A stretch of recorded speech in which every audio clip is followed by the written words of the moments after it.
ছিলেন তিনি কি করতেন, পৃথিবীতে ওই পশুপালন করতেন, এরকম এই সেই খাদ্য প্রতিপালন করতেন, কিন্তু কাবিল তো এরকম ঘোরাফেরা করতো।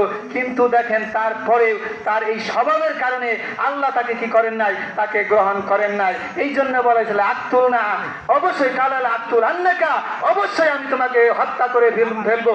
তার কারণ তুমি যে হাতগুলাই দেখাইতেছো এইগুলো আমার কাছে চলে না, এগুলোকে খাওয়ার যোগ্য নয়, সুতরাং আমার যে প্রাপ্য সেটা আমাকে নিতেই হবে আদায় করে। তখন কি বলেছিলেন, লাইন বা সাতটা ইয়াদাইকে, হে আমার ভাই, ইলাইয়া ইয়াদাইকা লাআতুলানি, তুমি যদি আমাকে কতল করো, হত্যাও করো, তারপরেও ইন্নিলা আতুলকা, আমি তোমাকে হত্যা করব না। আমার অদ্যত্ত হাত আমি তোমার দিকে প্রতিফলিত করব না। তোমার ওই হাত, ব্যগ্র কণ্ঠ, তোমার ব্যগ্র হাত আমার দিকে যদি সম্প্রসারিত করো, তোমার কুদৃষ্টি যদি আমার দিকে নিক্ষেপ করো, নিবন্ধ করো, তারপরেও আমি তোমাকে কি করব, আমি শান্ত থাকার জন্য আমি তোমার উপরে আমার এই হাত আমি প্রসারিত করব, অর্থাৎ তোমার উপরে আমি প্রতিঘাত করব না।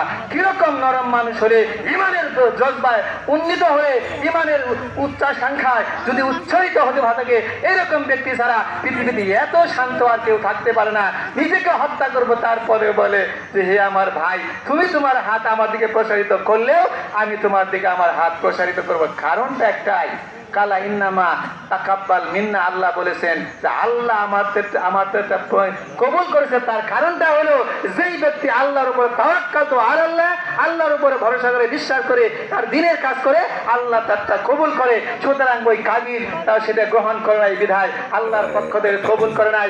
আপনিও আমি আজকে যদি একবারে কায়েম মনোদৃষ্টিতে, কায়েম মনোবাক্যে যদি এখানে এসে কুরবানি করার নিয়তে আসি, যে সত্যিকারে আমি আল্লাহর ওয়াস্তে কুরবানি করব, যেমনি ভাবে কুরবানি করেছিলেন, নিজের জীবনকে উৎসর্গ করে, নিজের সন্তানকে, শিশু পুত্রকে হত্যা করার জন্য, জবাই করার জন্য হযরত ইব্রাহিম আলাইহিস সালাতু ওয়াস সালাম বললেন, তার সন্তানকে বললেন, কি বলেন, আরাফিল মানাম, আমি তো একটা স্বপ্নে দেখেছি, ইন্নী আযবাহুকা, আমি তোমাকে হত্যা করব, জব করে দিব, তুমি কি তাতে রাজি আছো?